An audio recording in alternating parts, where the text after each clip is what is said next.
અખંડ કરતા ગુરુની ઉપાસના એ લક્ષણ છે નિજ દાસના. અખંડ કરતા ગુરુની ઉપાસના એ લક્ષણ છે નિજ દાસના.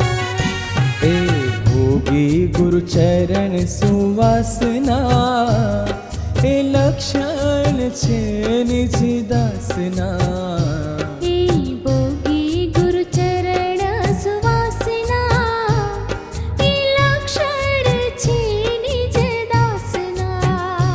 અખંડ કરતા ગુરુની ઉપાસના એ લક્ષણ છે નિજ દાસના. બાકી ઇન્દ્રિયોની અંદર સુખ મળવાનું નથી. આપણે બધા ઇન્દ્રિયોના ભોગમાં સુખ માનીએ છીએ ને, બહુ ભ્રાંતિ છે આપણી. રાત દિવસ એના માટે આખી જિંદગી ગુમાવી દઈએ છીએ. શરીરના નિર્વાહ માટે તો માત્ર થોડો સમય જોઈએ. બાકીનું બધું કોના માટે કરીએ છીએ? તો કે છોકરા માટે તો કરવું જ જોઈએ ને. પણ એનું જીવન નિર્વાહ કરવાનું છે માત્ર. એ તો મહેનત કરશે તો એનો નિર્વાહ થવાનો છે. પણ બાકીનો સમય આપણે બરબાદ કરી દઈએ છીએ. એક રાજા હતો. એનો નિયમ હતો કે એક માણસને જમાડીને પછી ભોજન કરવું.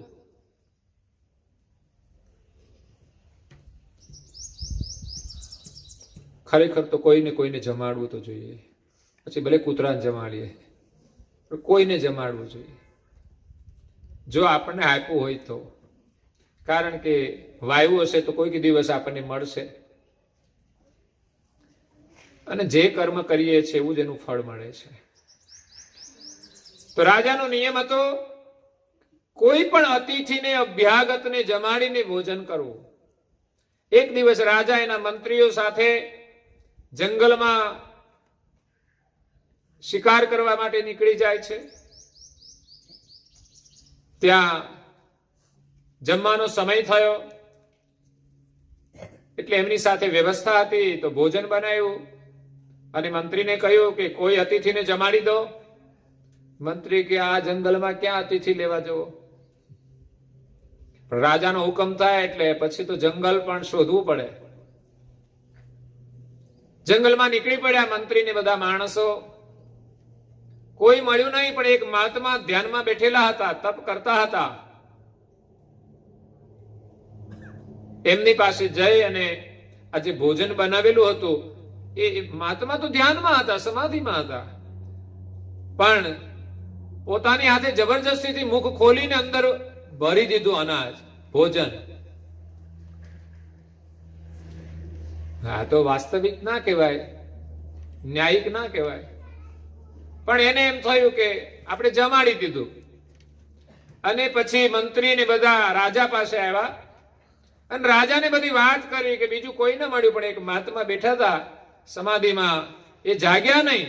અમે ઘણો પ્રયાસ કર્યો પણ એ જાગ્યા નહીં. એટલે પછી એનું મુખ ખોલીને અમે તો એના મુખમાં ભરી દીધું. રાજાને આશ્ચર્ય થયું કે આવા મહાત્મા તો દર્શન કરવા જવું પડે. રાજાને દર્શનનો ભાવ થયો. રાજા ગયા પણ મહાત્મા જાગ્યા નહીં. રાજાને એમ થયું કે ગમે તે રીતે મહાત્માને જગાડવા જોઈએ. એટલે એક રાજમાંથી સુંદરીને ત્યાં મોકલી અને કહ્યું કે તું ત્યાં જ રહેજે અને એની સમાધિનો ભંગ કરજે. સુંદરી તો એની રીતે નાચગાન કરે છે કાયમ માટે, અને તૂટી શકે છે સમાધિઓ. કારણ કે વિશ્વામિત્રની સમાધિ પણ ઇન્દ્રની અપ્સરાએ તોડી હતી. અને એટલે જ આપણે ત્યાં સાધનાની અંદર અમુક પ્રકારની મર્યાદાઓ છે કે આપણી સાધના તૂટી શકે છે, સમાધિ તૂટી શકે. સમાધિનો મતલબ ધ્યાનમાં બેસે એ પણ સમાધિ છે, અને તમે શાંતિથી પ્રભુના સ્મરણમાં બેસો ને એ પણ સમાધિ છે. અને જ્યારે કોઈ આવરણ આવે ત્યારે એ સમાધિ તૂટી જાય છે અને મન બીજા ચકડોળે ચડી જાય છે. જીવનમાં આવી કેટલી મુશ્કેલીઓ આવતી હશે જે આપણી સમાધિઓ તોડતી હશે. પ્રભુનું ભજન કરો ને સમાધિ મળે છે, પણ ઘરે જાઓ માથાકૂટ થાય ને એટલે સમાધિ તૂટે છે. તો મહાત્માની સમાધિ તો થોડી દ્રઢ હતી એટલે ઘણા નાચગાન કર્યા, એમ સમાધિ ન તૂટી. પણ સમય જતા મહાત્મા એની રીતે જાગ્યા પછી જો આ સુંદરી નાચગાન કરે તો પછી ફસાવાની સંભાવનાઓ રહેતી હોય છે. સમાધિમાં હતા ત્યાં સુધી તો ભય હતો નહીં, પણ મહાત્મા તો પહોંચેલા હતા. પેલી સુંદરી નાચગાન કરે છે પણ એના ઉપર એનો કોઈ પ્રભાવ ન પડ્યો. પોતે અંદર પોતાની મસ્તીમાં રહે છે. માટે બહાર જો દ્રષ્ટિ ફસાઈ જવાના, અને એ જ રીતે આ બાહ્ય જગતમાં આપણે ફસાયા છીએ કે બહારનું બહુ અવલોકન કરીએ છીએ, ખુદને જોતા નથી ને બીજાનું આપણે જોઈએ છે. પેલો આવો છે ને પેલો આવો છે ને આને આમ ને તેમ, આપણે આ કર્યું. બીજી વાતોમાં આપણો સમય જાય છે. સામાન્ય વાતો હોય, કઈ વસ્તુ લાવ્યા હોય, લઈ ગયા હોય, ગમે તે કામ હોય, સરચા ને સરચામાં જ આપણો સમય જાય છે, જેની સાથે આપણે કોઈ મતલબ ન હોય.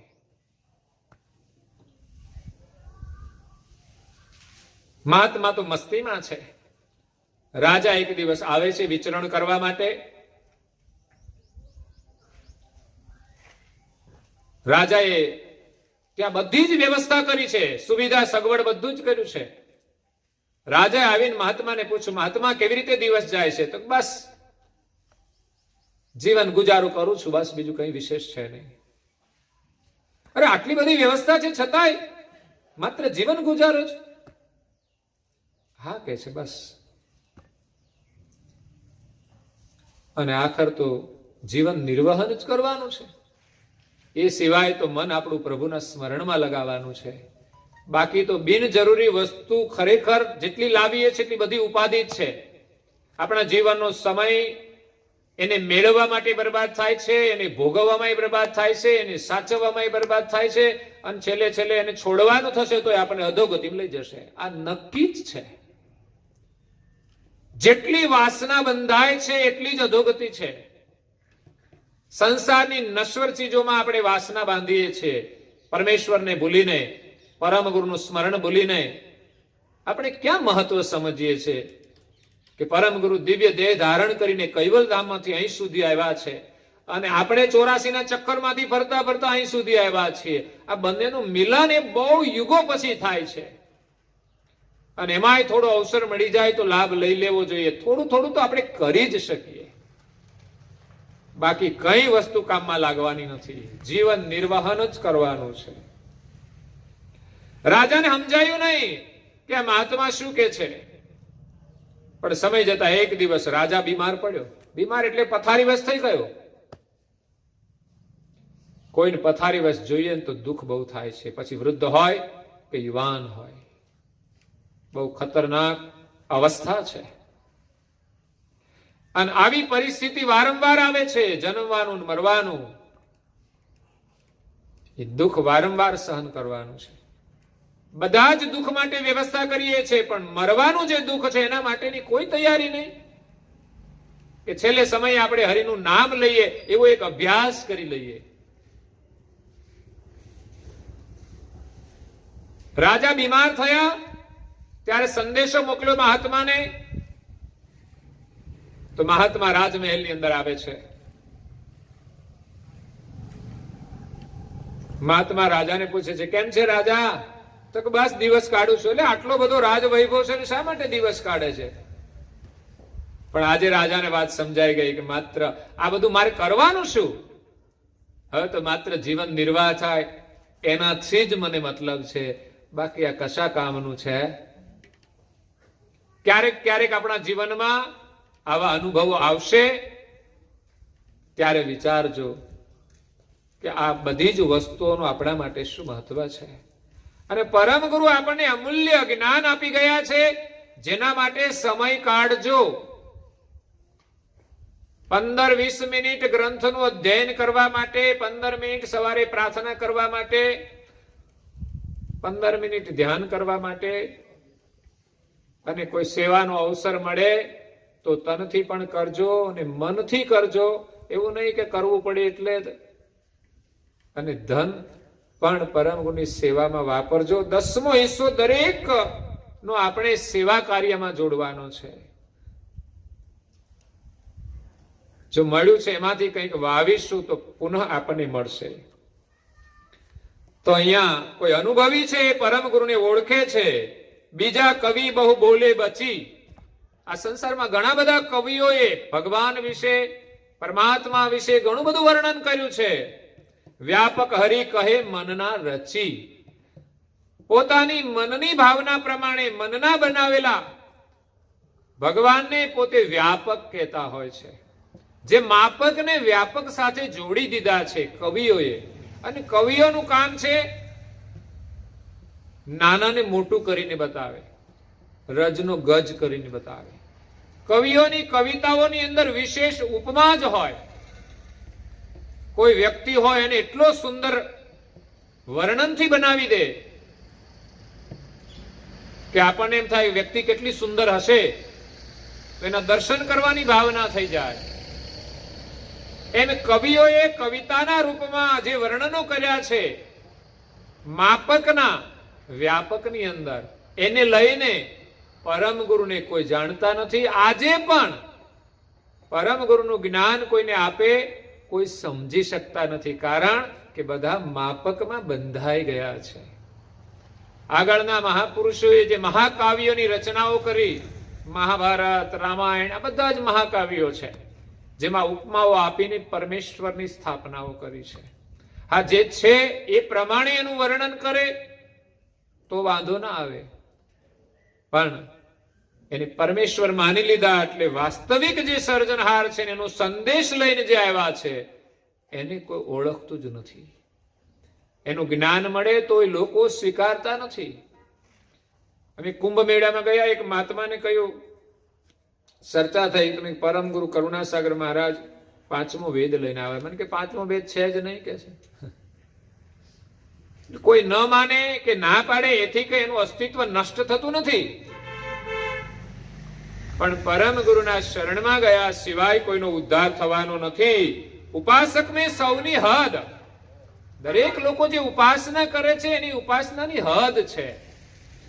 અને વાણીને સરખું સૌ સદ, પણ વાણીમાં બધા ભગવાન સરખા માને છે કે આ બધું સરખું છે. હકીકતમાં તો દરેક ઉપાસના ભિન્ન ભિન્ન છે, દરેકની હદ ભિન્ન ભિન્ન છે, પણ વાણીમાં વર્ણન કરીને બધું સરખું માનતા હોય છે કે ભાઈ બધા જ ભગવાન સરખા.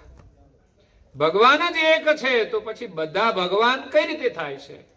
પણ અજ્ઞાનતાના કારણે જીવો માપકને વ્યાપક માની લેતા હોય છે. જે જેના ઉપાસક દેવ, જે કોઈ જેની ઉપાસના કરે છે દેવને, તેના અદકા અહમ મેવ, એના માટે પરમેશ્વર. એટલે દરેકના પરમેશ્વર જુદા જુદા થયા.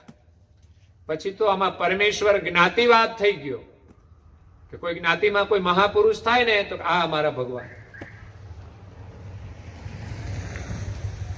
આપણે ત્યાં આખા વિશ્વમાં અનેક જાતિ છે. હિન્દુ, મુસલમાન, યહૂદી, પારસી, ઈસાઈ, આ બધી અલગ અલગ જાતિ થઈ ગઈ છે.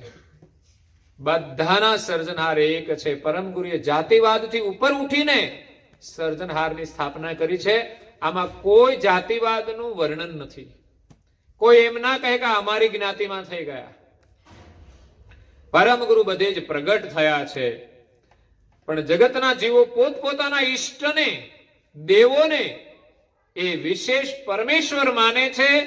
દીપકને ઉપમા દિનકર, બધા જ દેવો દીવા સમાન છે, પણ એને સૂર્યની ઉપમા આપી છે. બધા જ દેવોનું કાર્ય દીવા સમાન છે, પણ બધા જ ઉપાસકો પોતપોતાના ઈષ્ટને સૂર્ય માને છે, પણ સૂર્ય એને મળી શકતો નથી. પડે પતંગ માની સરભર, સામાન્ય ગતિના જીવો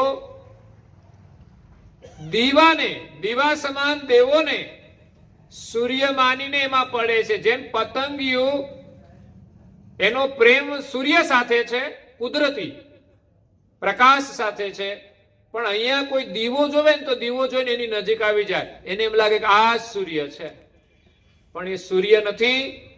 અને એની અંદર એ જવા જાય છે તો બળીને મરણને શરણ થઈ જાય છે. એમ છેવટે સંસારમાં સર્જનહાર સિવાયની જે નાશવંત ઉપાસનાઓ છે એમાં જીવોનું જન્મ મરણ ટળી શકતું નથી. તમ કવિતા ગુણને હરિગણે, જેમ કવિતા કાવ્યો જે બનાવ્યા કવિઓએ એ ગુણને હરિ માને છે. ગુણ મતલબ રજોગુણ, તમોગુણ અને સત્વગુણ. એના ઈષ્ટદેવ બ્રહ્મા, વિષ્ણુ અને મહાદેવ. તો ગુણ એ તો તત્વો છે. ગુણને હરિ માને છે અને માપક લઈ વ્યાપક મેં વણે. એ ત્રણેય દેવોની ગતિ માપક છે. રજોગુણનું કાર્ય રજોગુણ પ્રમાણે છે, સત્વગુણનું કાર્ય એની રીતે છે, તમોગુણનું કાર્ય એના માપમાં છે. સર્જનહારે આપેલા હુકમ પ્રમાણે ત્રણેય દેવો કામ કરે છે. પણ એ માપકને પાછા વ્યાપક માને છે કે આ જ બ્રહ્મના અવતાર છે. બ્રહ્મ વસ્તુ અલગ છે, ગુણના અવતાર છે એ પણ અલગ છે. અને દિવ્ય પરમ ગુરુની ગતિ એ બધાથી ન્યારી છે, જે બધાના શિર ઉપર રહેલી છે. તાતે કોઈ તમને નવ લહે. પરમ ગુરુ કહે છે એટલા માટે કૈવલ વેદતા ની જે ગતિ છે એને કોઈ જાણતું નથી. સો પિત્તલ કંચન શું રહે. પણ જગતના જીવો પિત્તળને સોનું માને છે તો પિત્તળ, પણ ઘસે એટલે એમ લાગે કે સોનું જ છે. સોનાની જો આપણને પરીક્ષા ના હોય અને કોઈ આપણને જૂઠા દાગીના પકડાવી દે તો આપણને કઈ જ ખબર પડે નહીં. આપણને સુવર્ણની કોઈ જ પરીક્ષા નથી. આ તો વિશ્વાસ એ બધું ચાલે છે. બાકી કેટલા ટકા ભેળસેળ કરે છે કઈ જ ખબર નથી. અને પ્યોર સોનું ના હોય, માનો કે બગસરાનું કોઈ આપે તો આપણે એને સોનું જ માનીએ છીએ, પણ એ પ્યોર સોનું નથી હોતું. એમાં દુનિયામાં બગસરાની બનાવટો ઘણી બધી છે. એને જોઈને એને સોનું માનીને જ લોકો પહેરે છે. અને બજારમાં ઘણા એવા પીળા દાગીના મળે છે, હાવ સસ્તા. એમ લાગે કે સોનાનું જ પહેર્યો છે. એમાં કોઈ અમીર ઘરની બેન હોય, ધનવાન ઘરની બેન, અને બજારમાં ખોટો જાડો સોનાનો ખોટો ચેન પહેરીને નીકળે તો દુનિયા એમ જ માને કે આપણે તો સાચો જ પહેર્યો છે. અને કોઈ ગરીબ ઘરની બેન સોનાનો ચેન પહેરીને નીકળે, એને ખાવાનું ઘરમાં ઠેકાણ નથી, એના ઘરમાં તો હોતો હશે સોનાનો, એ તો ખોટો હોય કે છે. પણ આપણને પરીક્ષા જ ન હોય. ગરીબ માણસને પણ ભગવાન મળે છે, એના ઘરમાં ભગવાનની કૃપા થાય છે. એટલે જોયા જાણ્યા વગર અનુમાન કરવું નહીં કે આનું તો આમ જ હોય. કોઈના વિશે ખોટું નિવેદન આપવું નહીં. એટલે પરમ ગુરુ કહે છે કે લોકો પિત્તળને કંચન માની અને ભગવાન માને છે કે આ બધા ભગવાન છે. જ્ઞાન ઝવેરી જે કોઈ હશે, બહાર ભીતર તે પરખશે. પણ સોનાને જાણનારો કોઈ ઝવેરી હોય ને તો ઝવેરી હાથમાં લે અને એની દ્રષ્ટિથી આમ બહુ ધ્યાનથી જોવે, અંદર બહાર બધી જ રીતે જોવે, ત્યારે એને ખબર પડે કે આ દાગીનો સાચો છે કે ખોટો. એમ કહેવાય છે અખા ભગત સોની હતા. એમને એક માનેલી બેન હતી, એને બહુ જ ભાવ હતો, પ્રેમ હતો. તો એમણે એને પોતાના હાથથી બનાવેલો એક દાગીનો આપ્યો, ચેન. પણ બેનને વિશ્વાસ ના આવ્યો. એટલે બીજા કોઈ સોની પાસે જઈને ચેક કરાય, જો જરા ચેક કરતો જો આ બધું સાચો છે, 100% છે. પણ એ ચેક કર્યું અને પછી સમય જતા ત્યાંથી જ દાગીનો તૂટ્યો. અને પછી ભાઈને કહ્યું આમ થયું. એટલે ભાઈને ખબર પડી ગઈ કે આ મારો દાગીનો તૂટે નહીં કોઈ દિવસ, પણ આને ગમે ત્યાં કટ કરાયો છે, ચેક કરાયો છે. એટલે જે ઝવેરી હોય એ તો પારખી જાય કે આ મારો જ બનાવેલો છે અને આ શુદ્ધ સોનું છે. તો આપણે બધાએ જ્ઞાનનો અભ્યાસ કરીને ઝવેરી બનવું પડશે કે ધર્મ શું છે, સત્ય શું છે અને આપણે શું કરવું જોઈએ, શું કરવાથી આપણને શું ફળ મળે છે. તો અહીંયા અણસમજાનો એ જ વિવેક, જ્ઞાની દર્શી વેદતા એક. પણ અણસમજાનો અવિવેક હોય છે કે બધાને સરખા માને, જ્ઞાની હોય, દર્શી હોય, વેદતા હોય, અનુભવી હોય, દેવો અને પરમ ગુરુને બધાને સરખા જ માને છે. જ્યાં જમીન અને આસમાન જેટલું અંતર છે એને બંનેને સરખા માનવાથી એક તો અવિવેક થાય છે, દોષ લાગે છે, અને બીજું આપણને સાચાની પરીક્ષા નથી પડતી. જો આપણે સાચાને અને ખોટાને સરખું માનીએ તો કોઈક દિવસ સાચી વસ્તુ જતી રહેશે અને ખોટી રહી જશે. આપણા ઘરમાં પૈસા આવ્યા હોય, એમાં કોઈ ખોટી નોટો આવી ગઈ હોય, પણ આપણને ખબર ના હોય તો ખોટી નોટ રહી જાય અને સાચી જતી રહે. પણ ખબર હોય કે આ ખોટી નોટ છે તો આપણે એને ઘરમાં રાખીશું. એટલે ધર્મ માર્ગની અંદર જ્ઞાનની પરમ આવશ્યકતા છે. જ્ઞાનથી પરીક્ષા કરીને જાણીને આપણે ભક્તિ કરવાની છે. પણ ઓરલો લક્ષ્ય સર્વનો તમસમ કહે તેને બહુ ગુનો. બધાનો લક્ષ્ય જગત પક્ષનો છે. જગતની અંદર જે અવતારો થયા, મહાન પુરુષો થયા, એની પરમેશ્વર તરીકે સ્થાપના કરી છે. પણ તમારા સમાન જો એને કોઈ કહે તો એ મોટો ગુનો છે. આ ગામના એક સરપંચ હોય ને બીજાને આપણે સરપંચ કહીએ તો એ અવિવેક કહેવાય. દેશના જે પ્રધાનમંત્રી હોય એની જગ્યાએ કોઈ બીજાને આપણે એક પ્રધાનમંત્રી કહીએ તો એ ગુનો કહેવાય. દેશનો એક રાજા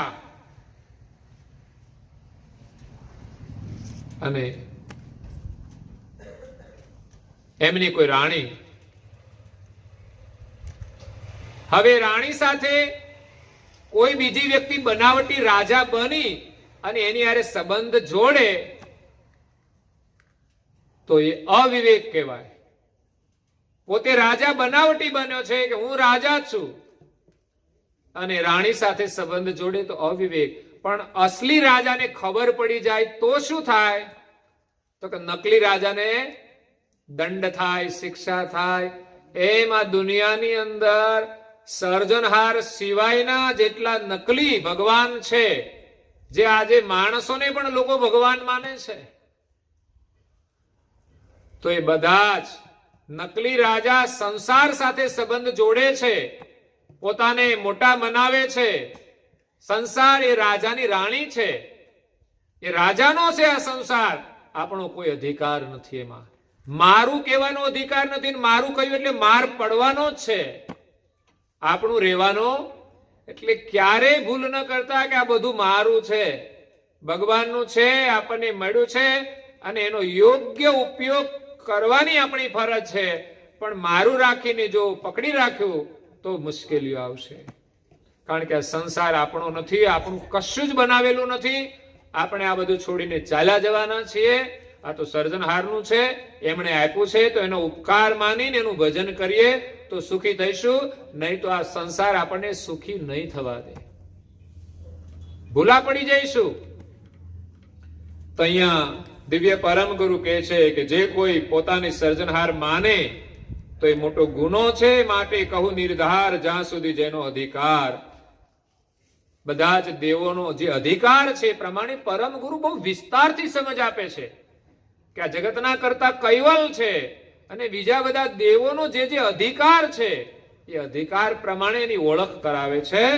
જે જેના શરણાગત રહ્યા તે તેના હરિ વ્યાપક કયા અને કૈવલ નામ સદેશિર દેહી ગુણ ગાવે ધરી પરમ સનેહી. જે જેના શરણમાં ગયા એ દેવને એમણે વ્યાપક કયા. એટલે વ્યાપક પરમેશ્વર એ જ પરમેશ્વર છે. એમ જો કે દેવો બધા જ વ્યાપક ગતિવાળા છે, પણ એ વ્યાપક ગતિને લોકો સમજી નથી શક્યા, એને બ્રહ્મની સાથે જોડી દીધા છે. એટલે કૈવલ નામ સદેશિર દેહી, બધા જ દેવોના શિર ઉપર સર્જનહારનું લેબલ લગાડી દીધું કે આ તો સર્જનહાર છે, સર્જનહાર છે. વ્યાપક ગતિ છે પણ એ દેવની ગતિ વ્યાપક છે. સર્જનહાર તો બધાનાથી પર છે. ગુણ ગાવે ધરી પરમ સનેહી. એટલે બધા દેવોના ગુણગાન પ્રેમથી ગાય છે, પણ કોઈ સર્જનહારનું ભજન કરતું નથી. છેલ્લે ચોપાઈમાં કહે છે કે બદ્રી ફલ કહે અમૃત સમ. બદ્રી ફલ એટલે બોરડીનું ફળ એટલે બોર, બદ્રી ફળ બોર. ઘણા ખાય અને પછી શું કે આ તો અમૃત જેવા મીઠા છે, પણ અમૃત જેવા છે પણ અમૃત બની શકતા નથી. કે બદ્રી ફળ કહે અમૃત સમ, એમાં બોરડીના બધા ફળ છે એને બધા અમૃત માનીને ખાય છે.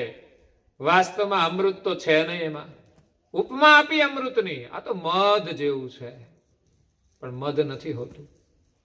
એમ સર્જનહારની ઉપમા બધાને લગાડી દીધી, આ તો ભગવાન છે પણ ભગવાન જેવા છે પણ ભગવાન નથી.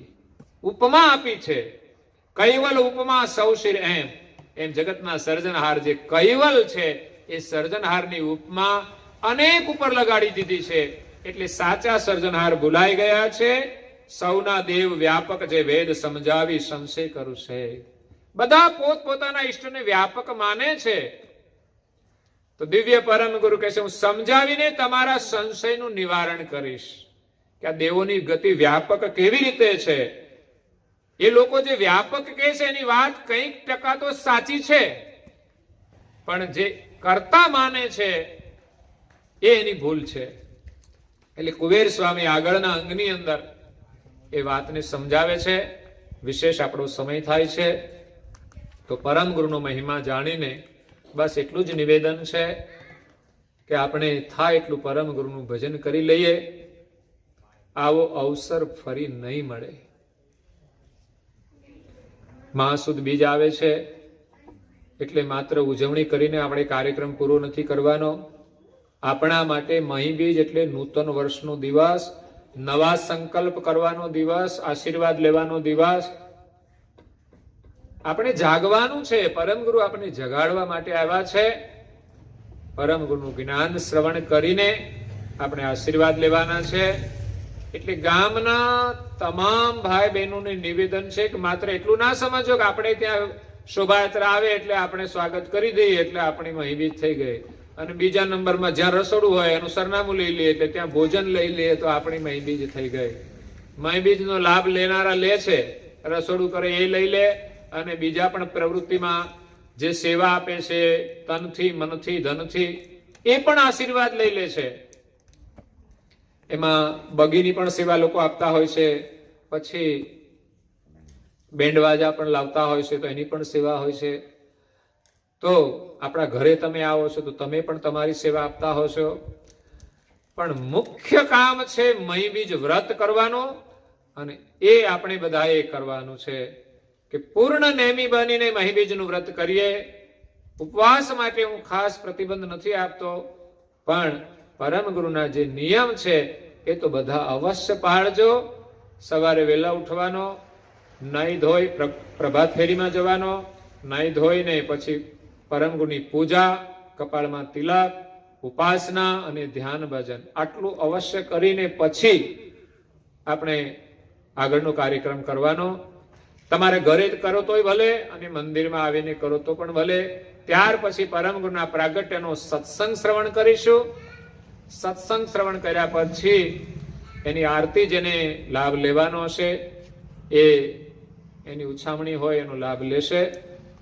ત્યાર પછી આપણી શોભાયાત્રા આપણે આ વખતે કાઢવાના છે. પહેલા હું સત્સંગ લેવાનો છું એટલા માટે કે બહારના લોકો ખાસ અહીંયા આ નિયમનો લાભ લેવા માટે આવે છે, સત્સંગનો લાભ લેવા માટે આવે છે. એમને તો બહારથી સવારે નીકળે અને પાછા અહીંથી જાય તો સાંજ પડી જાય, અને આપણે તો આપણા ઘરે હોઈએ તો માત્ર શોભાયાત્રા ટાઈમે માંડ માંડ ભેગા થઈએ.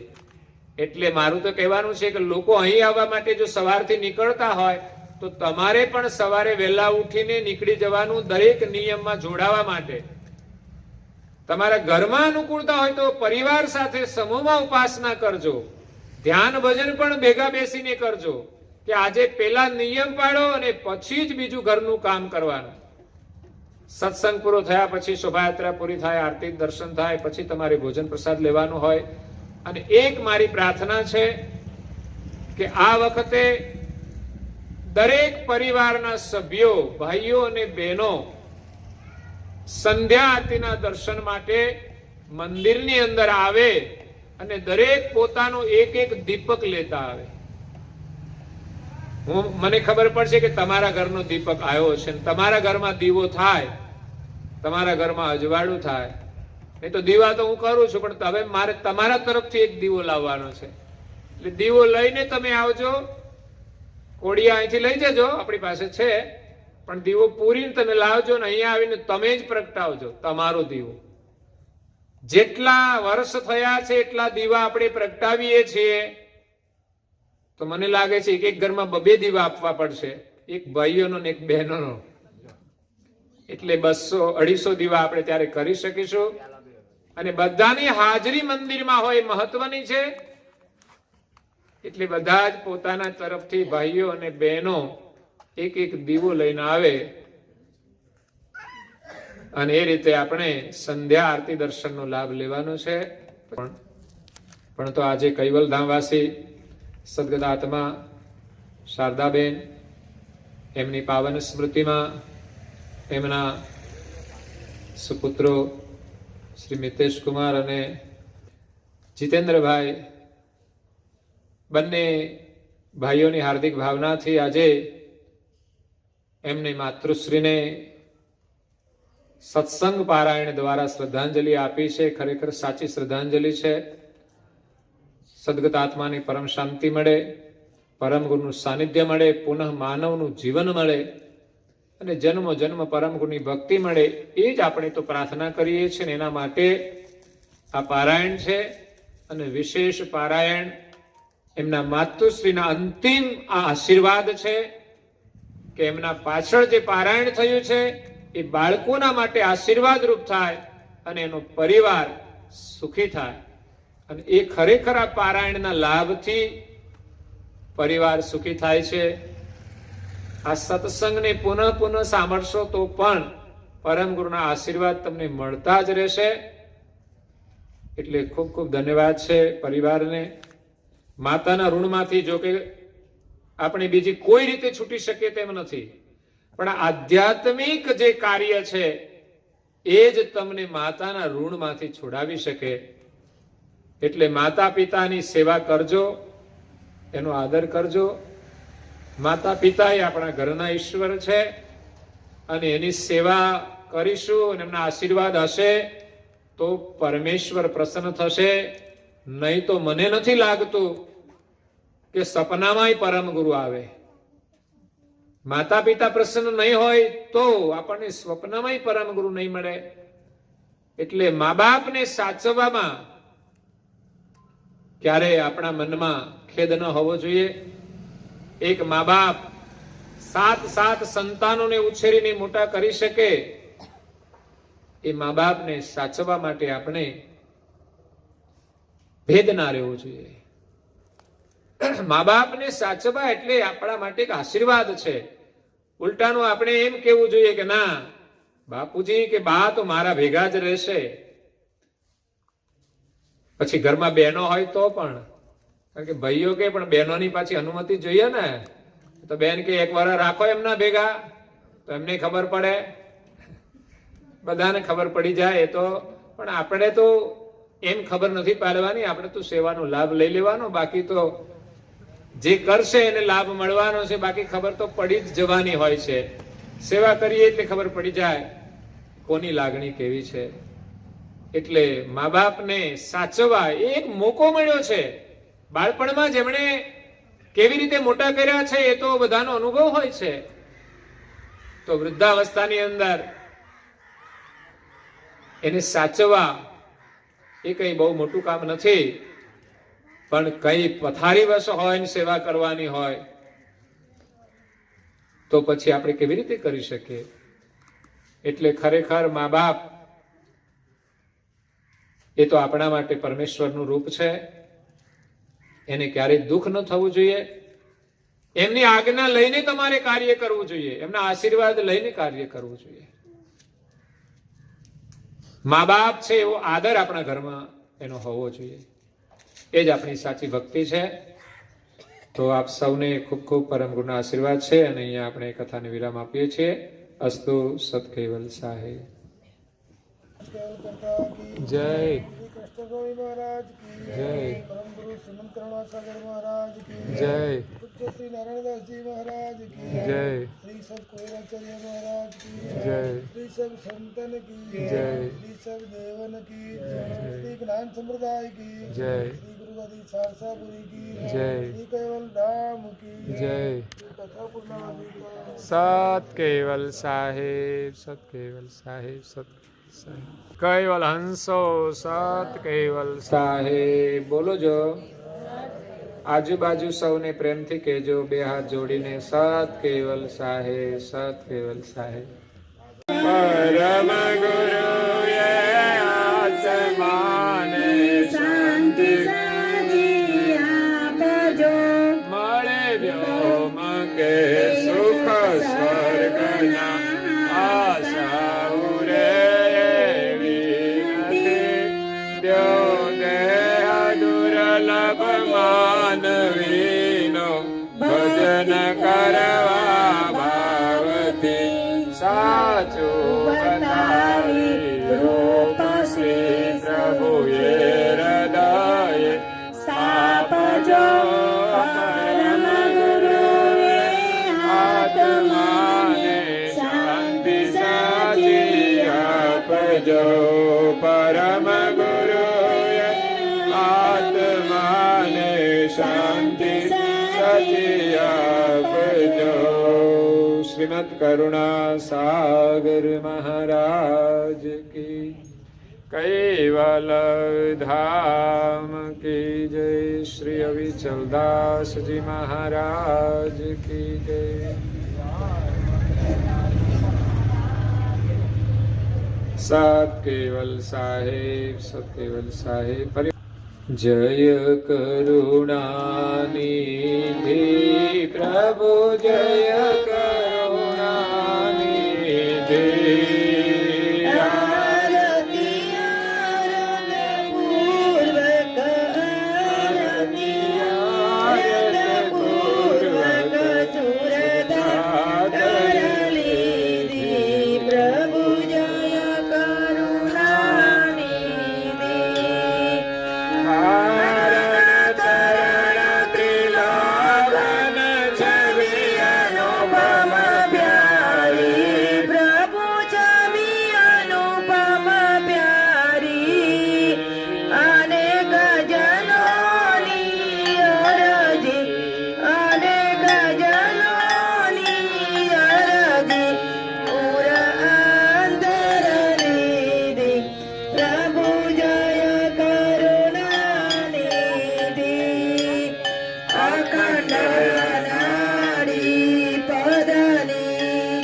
પ્રભુ જ